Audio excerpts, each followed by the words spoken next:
سلام دوستان، با کانال نکاتوپ خوش آمدید. آیا تا حال فکر کرده اید که اگر صاحب پول زیاد شوید با آن چیکار خواهید کرد؟ بعضی آدمان وقتی این سوال را میفهمند حتی مدل ماشینی مورد پسندشان را انتخاب میکنند و فقط انتظارند که بختشان آنها را به سمت پولی بسیار ببرد. اما در این میان آدمانی هستند که این مقدار پول را دارند اما نشان دادند که این پول برای آنها ارزش ندارد و هر چیزی را که دارند را یک طرفه گذاشتند تا به زندگی آرامانه برسند. در این ویدیو سراغ همین آدمان می رویم که از پول و شهرتشان گذشتند. پس تا آخر ویدیو با ما باشید و لایک ماندن را فراموش نکنید.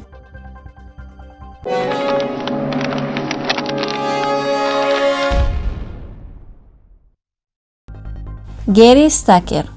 فکر کن که دانشگاه آکسفورد را ختم کرده ای و در یک خانه 1 میلیون دلار زندگی داری و معاش میگیری که از پسش 5 نال دارد. در این حالت چی سبب شده میتواند که از همه این نعمت ها روی گردانی؟ بله، گری استاکر همه آنها را پرتافته است تا تواند در سیرک کار کند. او یک ادوکات موفق ساکن لندن بود که یک بار تصمیم میگیرد بیشتر پولهایش را در این سیرک صرف کند. این سیرک در حالت بانکرات شدن بود که گری به دادشان میرسد و حتی معاش کارگران آنجا را خودش پرداخت میکند. او از کسب خودش روی گرداند تا به این سیرک بیاید و در درون این توپ نشسته به هوا پرتاب شود، یعنی یک توپ انسانی. گری گفته است که مهمترین چیز برای او کسب دوست داشته اش است.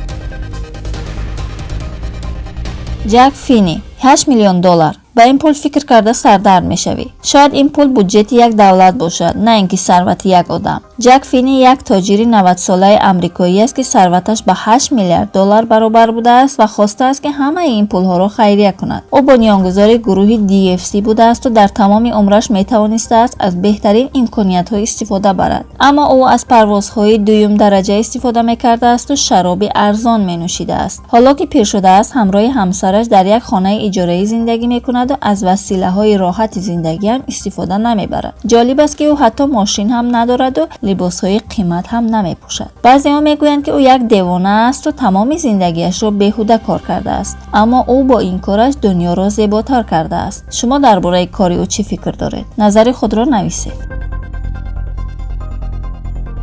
دین اشنایدر. شاید فکر کنید که این مرد در بین این شیر و پلنگ‌ها گم شده است، اما داستان او خیلی جالب است. چند سال پیش دین اشنایدر یک میلیونر بود و ثروت زیادی داشت. کسب او کارشناسی امور مالیه و سرمایه‌گذاری بود. با اینکه زندگی خوبی داشت، اما یک روز تصمیم گرفت که در بیابان زندگی کند. او در سوئیس زندگی می‌کرد و آرزو داشت که بین حیوانات زندگی کند و به آرزویش رسید. تمام دارایی‌اش را فروخت و بلیط یک طرفه آفریقای جنوبی را خرید. آنجا یک مؤسسه خیریه برای حیوانات ساخت و حالا با این شیر و پلنگ‌ها بازی می‌کند و معلوم است که وقتش را خوش می‌گذراند. شاید فکر کنید که سرش زرد است و با همین خاطر شیرها با او رام شدند، اما اصلاً چنین نیست. دین با حیوانات طوری رفتار می‌کند که حیوانات او را یک بخش از خودشان قبول کردند. Don't even try that.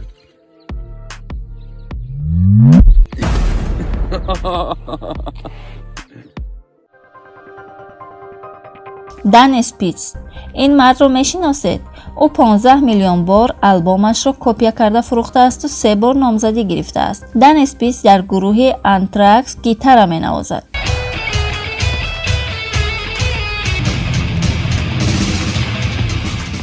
یک روز از روزهای سال 1995 دن تصمیم میگیرد که تمام گیتارهایش را به دیگران هدیه دهد و دیگر اسباب‌های موسیقیش را بفروشد و کسب ساعت سازی را از خود کند. بله، یک ساعت سازی که پیشتر موسیقی نواز بوده است. البته باید بدانید که طول چند سال بهترین ساعت ساز شد و در این ساحه به موفقیت‌های زیاد رسید. اگرچه او موقعیت کاری و مالی خوبی داشت، اما این کسبش او را خرسند نمی‌کرد و تصمیم گرفت که از پی کاری رود که خرسندش کند. او بالاخره در این کار موفق هم شد.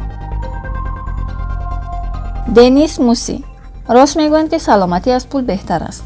اگر بدن انسان سالم نباشد، هر اندازه پول هم داشته باشد، هیچ چیز او را خرسند کردن نمیتواند. وقتی طبیبان به این تاجر روز دنیس موسین گفتند که باید چشمانش را جراحی کند، او حتی فکر هم نمیکرد که چشمش را از دست خواهد. بعد چند عمل جراحی وضعیت چشمش بدتر شد و با پررگی بیناییش را از دست داد. پس از مدت تقویک‌های پایهایش هم تا رفت ویران میشد و از آن روز سر کرده روزی خوش را ندید. مردی که تا چند وقت پیش یک تاجر موفق بود، حالا با بیماری سخت گرفتار شده بود. طبیبان به دنیس گفتند اگر با بریدن پایهایش راضی نشود جانش به خطر میافتد. اما دنیس که از یک چشم محروم شده بود این جراحی را قبول نکرد. تجارتش را منع کرده به یک سفری 120 روزه رفت. شاید باور نکنید اما این سفر را که در درون جنگل بود به پایان رسانید و از کوه البروس هم بالا برآمد. این سفری بود که آدمان سالم هم به آسانی به آن رفتن نمیتوانند. دنیس گویا یک بار از عرش به فرش فرآمد اما تسلیم نشد و به مبارزه‌اش ادامه داد.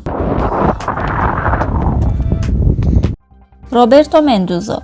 نام این مرد مهربان روبرتو مندوزا است که طول چند سال در کاخ سفید کار میکرده است. او یک سرآشپزی هنرمند است که از هر انگشتش هنر میبرد. او برای چند رئیس جمهور آمریکا از جمله بیل کلینتون، جورج بوش دو، باراک اوباما و دونالد ترامپ خوراک پخته است. اما او کارش را در کاخ سفید رها کرد تا یک کار دیگر را سر کند. او میخواست برای آدمان بی سرپناه خوراک پزد. داستان از آنجا سر شد که مادر روبرتو با او پیشنهاد کرد که بلیتی لاتاری خرد. اما روبرتو باوری نداشت که برد میکند و این کار را احمقانه میحسابید. اما در کمال تعجب چند بعد فهمید که $250,000 برد کرده است و جالبترش این است که پول در نظر روبرتو اهمیت نداشت و میخواست بیشتر در خدمت مردم باشد. به همین خاطر در شهر خودش رستورانی ساخت که به آدمان بی سرپناه خوراک رایگان میدهد.